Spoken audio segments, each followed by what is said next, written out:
This video is brought to you by Ground News. On Thursday afternoon, the UK and the US announced that they had agreed a free trade deal, making the UK the first country to reach an agreement with the US since Trump's so-called Liberation Day, when the White House announced sweeping tariffs on basically all America's major trading partners.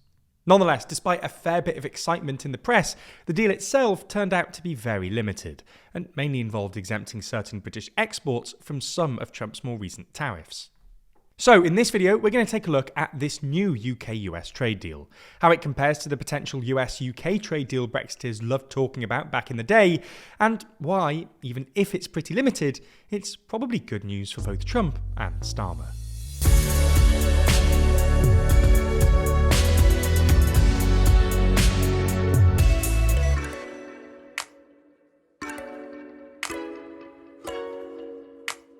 After 14 long years out of power, how's Starmer doing at the helm of the UK?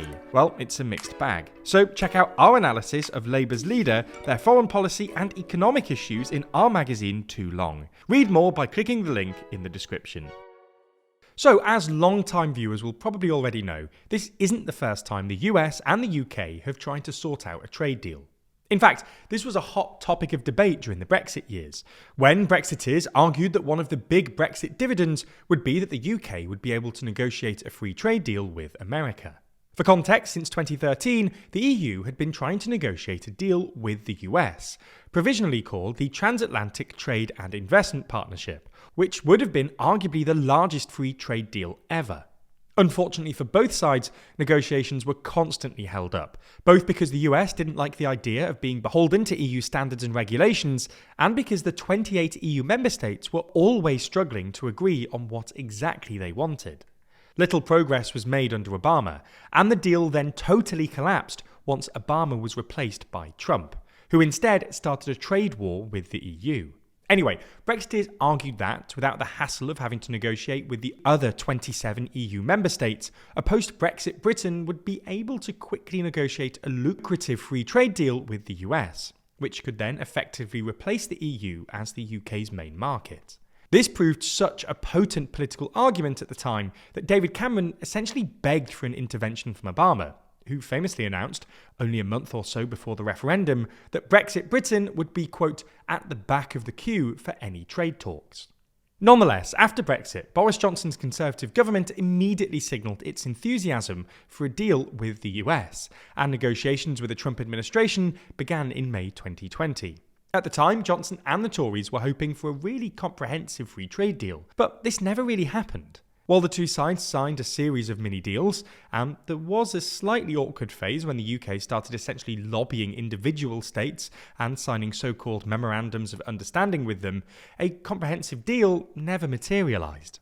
This was largely because the Biden administration, which obviously succeeded Trump in 2021, just wasn't keen on free trade deals. This was both because the Biden team essentially accepted Trump's argument that American producers needed more protection from the state, and because they'd concluded from Trump's victory in 2016 that free trade deals were just too politically toxic.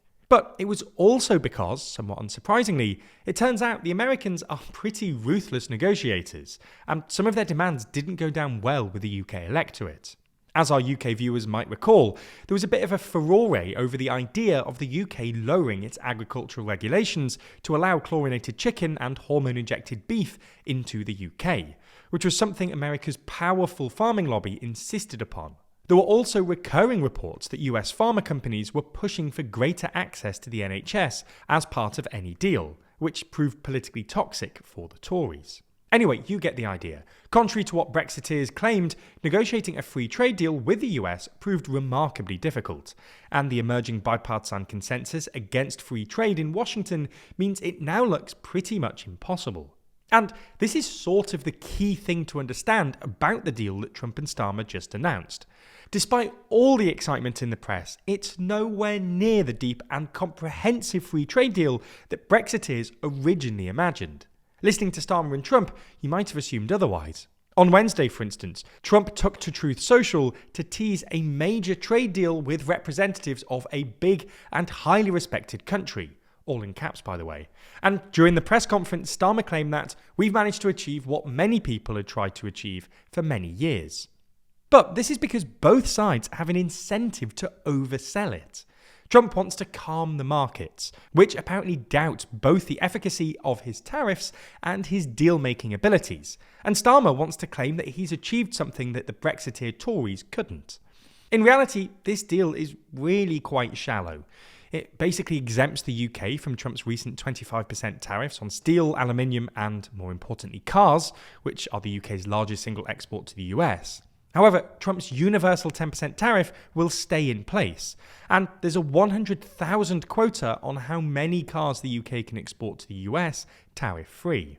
For context, the UK exported around 130,000 cars to the US last year, which means at least some cars will get hit by the tariffs.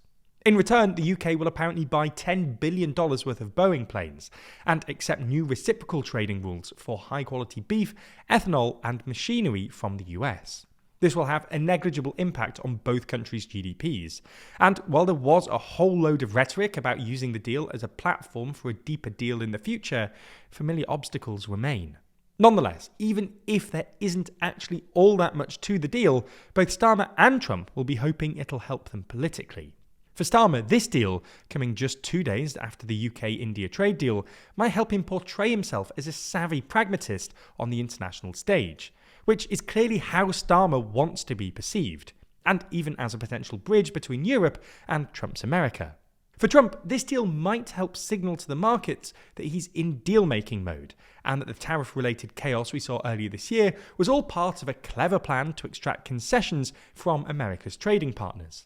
Whether that's really the case or not, the reaction from the market has been muted but positive.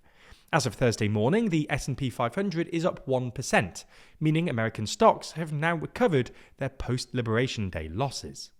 This is a complex and nuanced story though, and as such there's plenty more to read about this online, with 424 sources reporting on it. The issue is, how can you be sure that what you're reading isn't hugely biased? Well, that's a problem we face when making these videos too, and luckily that's where this week's sponsor, Ground News, comes in. For this story in particular, they've identified that there are at least 61 left-leaning and 73 right-leaning sources reporting on it. In fact, in addition to this, they've also shown the main differences in headlines among left-leaning and right-leaning outlets, with left-leaning outlets tending to frame the trade deal skeptically, emphasising its limited scope and political overreach, while right-leaning outlets struck a more celebratory tone. We're able to do that because of our sponsor, Ground News, whose incredible website and app lets you discover the news and pulls back the curtain on media bias. That's because every story comes with a quick visual breakdown of the political bias, factuality, and ownership of the source's reporting, all backed by ratings from 3 independent news monitoring organisations. But one of the best parts of the app is their blind spot feed. It presents you with stories and articles that haven't been reported on by one side of the aisle or the other, helping you better break out of your media bubble and discover what those on the other side of the political spectrum are really saying. This is all in addition to the biased distribution we mentioned earlier, and together these fantastic features help you to figure out exactly who's behind the stories you're reading and what agenda they may have. Ground News is such a useful tool for our current media landscape, and I think an app like this will only become more essential as the media landscape continues to evolve. If you're interested in everything that Ground News has to offer, you can get 40% off the Unlimited Access Vantage plan using the link in the description or by scanning the QR code. This offer is only available here, so make sure you go to ground.news/TLDR or click the link in the description to get started and support an independent news platform working to make the media landscape more transparent.